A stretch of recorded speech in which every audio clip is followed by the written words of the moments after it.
In 1941, Japan had become a major power, strong enough to fight the United States.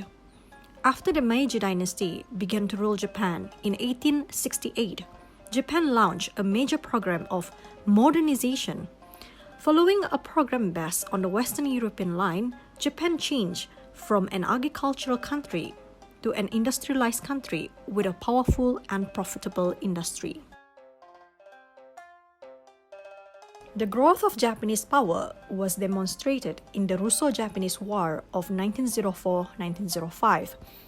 It was the first time an Asian country defeated a Western country. This greatly increased the prestige of the Japanese. As a result of the war, Japan gained control over Korea and Port Arthur, where it claimed the right to station troops to protect the South Manchuria railway line.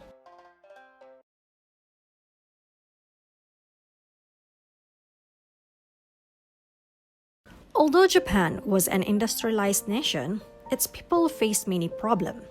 Japan's population was increasing and it did not have enough food for its people. Japan wanted to develop into a major industrialized country, but it had no raw material. Most of its raw material, such as oil, rubber, and iron ore, were imported. After Great Depression of 1929, most countries stopped buying Japanese goods. The answer to Japan's problem provided by the army. The Japanese army was very powerful and many of its army officers wanted Japan to be the leader of Asia. So they put pressure on the government to go to the war. If more land, more raw materials and market were needed, they should be taken by force. Therefore, Japan went war.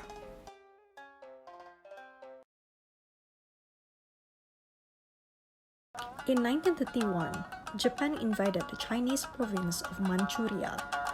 The excuse given was that China had expended a bomb on the Japanese-controlled South Manchuria railway line. Soon, Japanese troops conquered Manchuria and renamed it Manchukuo. China appealed to the Western Europe and the League of Nations, an organization of nations such as the present-day United Nations, for help. But Britain and France, the two most important members of the League, had economic problems after the war and so did not want to take action on the rest of China. But Japan could not conquer the whole of China because of its huge size.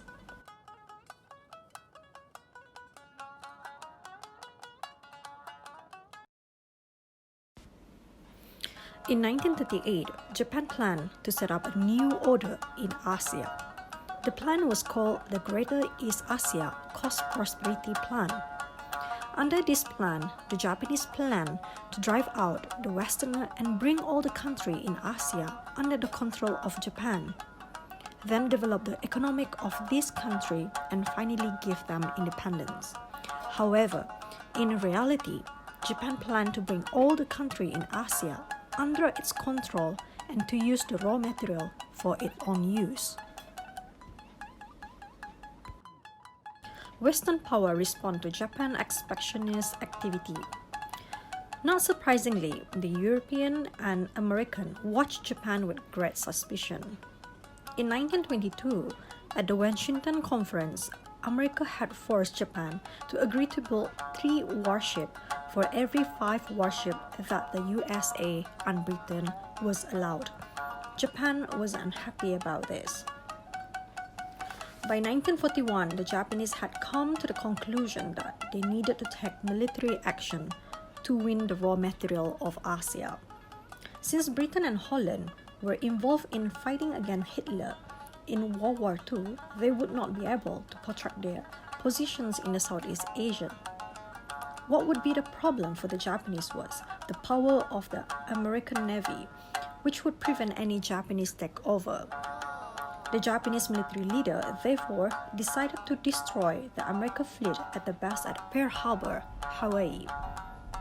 By the time America had rebuilt its navy, the Japanese would have captured so many territory that the America would be unable to do anything about it.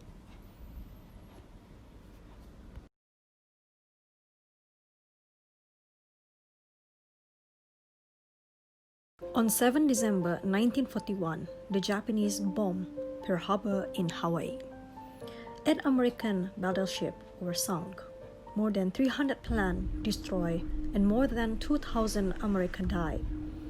On 8 December 1941, the next day, both America and Britain declared war on Japan. This marked World War II had begun in Asia.